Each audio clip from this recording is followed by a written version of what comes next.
K-팝 데몬 헌터스가 코스피 1만을 이끈다? K-팝 데몬 헌터스가 전 세계를 강타했습니다. 이건 단순한 흥행이 아닙니다. 한국에 대한 인식이 바뀌고 있다는 신호입니다. K-팝을 넘어 K-푸드, K-화장품까지 한국 브랜드 전반이 프리미엄으로 소비되고 있습니다. 실제로 라면, 김밥 같은 식품 매출이 급증했고 기업 실적에도 영향을 주기 시작했습니다. 이제 한국은 가성비 국가가 아니라 가격을 더 받을 수 있는 나라가 되고 있습니다. 이른바 K-프리미엄. 문화의 성공이 기업 이익으로 연결되는 구조가 만들어지고 있습니다. 그리고 이 변화는 주식시장에도 영향을 줍니다. 이런 한류 열풍과 반도체 슈퍼사이클이 맞물리면서 작년 말부터 한국 증시는 폭발적인 상승 흐름을 보였습니다. 그동안 글로벌 시장에서 유독 소외됐던 한국 증시가 드디어 움직이기 시작한 겁니다. 늘 저평가라는 말이 따라다녔고 PER 역시 선진국 대비 낮은 수준에 머물러 있었죠. 하지만 지금은 다릅니다. 기업 이익이 개선되고 국가 브랜드 가치가 올라가면서 그동안 눌려있던 밸류에이션이 점차 정상화되고 있습니다. 이른바 저 PER 구간이 서서히 해소되는 국면에 들어선 겁니다. 단순한 반등이 아니라 구조적인 재평가의 시작일 수도 있습니다. 한국 증시는 오랫동안 할인받아왔습니다. 코스피 PER는 S&P 500 대비 구조적으로 낮은 수준에 머물렀습니다. 이유는 분명했습니다. 낮은 주주 환원율, 복잡한 지배구조, 북한 리스크, 정책 불확실성. 실력은 있었지만 프리미엄은 받지 못했습니다. 최근 16년간 주요 국가지수 PER를 비교해보면 한국은 확실히 저평가 영역에 있었습니다. 하지만 지금은 변화의 국면입니다. 이제 한국 시장도 PER 20이 가능한 시장으로 바뀌고 있습니다. 삼성전자, SK하이닉스. 최근 1년 사이에 무섭게 올랐죠. 지금 차트를 보면 이런 생각이 드실 겁니다. 너무 오른 거 아닌가? 지금 들어가면 산꼭대기 아냐? 그런데 말입니다. 오늘 제가 보여드릴 데이터는 전혀 다른 이야기를 하고 있습니다. 지금의 상승, 어쩌면 이제 겨우 시작일지도 모릅니다. 주식은 결국 실적의 함수입니다. 현재 시장이 가장 흥분하고 있는 포인트는 바로 2026년 영업이익입니다. 반도체 슈퍼사이클의 정점을 찍을 2026년.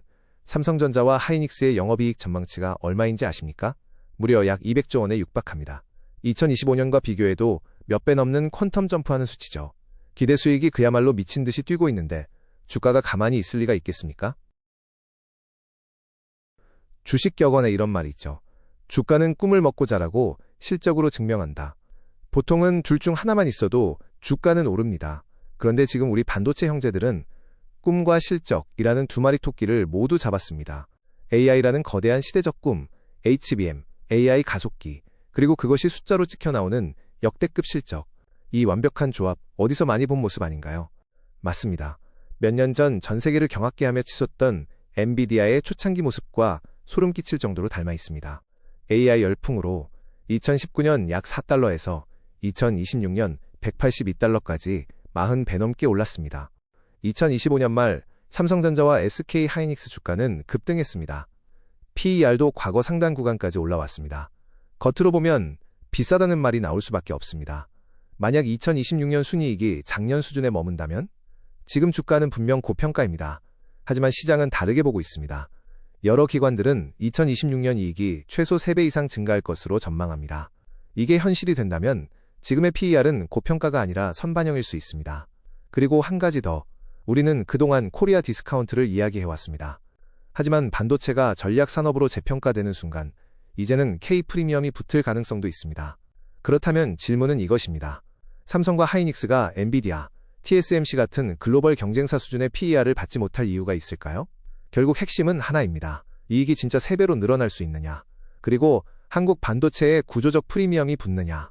이 두 가지가 확인되는 순간 지금의 밸류에이션 논쟁은 완전히 다른 국면으로 들어갈 수 있습니다. 시장은 지금 2026년 실적 폭증을 기대하고 있습니다. 하지만 냉정하게 보죠. 만약 2026년 순이익이 기대치에 못 미친다면 현재의 PER 20배 구간에서는 주가가 급격히 조정받을 수 있습니다. 기대가 꺾이면 밸류에이션은 빠르게 눌립니다. 그런데 반대로 만약 올해 순이익이 정말로 150조 원 이상 찍는다면 여기에 보수적으로 PER 15배만 적용해도 150조 곱하기 15는 2250조 원 시가총액입니다. 이론적으로는 삼성전자 주가 30만에서 40만원, SK하이닉스 150만에서 200만원, 또 숫자상 불가능한 시나리오는 아닙니다. 하지만 한 가지 더 봐야 할 변수가 있습니다. 바로 글로벌 펀드 수급입니다. 삼성전자와 하이닉스 비중이 급격히 올라가면 일부 글로벌 펀드들은 내부 비중 규제에 걸릴 수밖에 없습니다. 특정 종목이 포트폴리오 내 허용 한도를 넘으면 좋든 싫든 기계적으로 일부 매도가 나옵니다. 이건 기업 펀더멘털과 무관한 순수한 리밸런싱 매도입니다. 따라서 실적이 좋아도 단기적으로는 차익 실현과 패시브 자금 리밸런싱 매물이 겹치면서 조정이 나올 가능성도 충분히 있습니다. 특히 지수 비중이 커질수록 상승 뒤에는 항상 수급 정리 구간이 따라옵니다. 이건 추세 전환이 아니라 속도 조절일 수 있습니다. 코스피 1만 곧 달성할까요? 불가능할까요? 여러분의 선택은?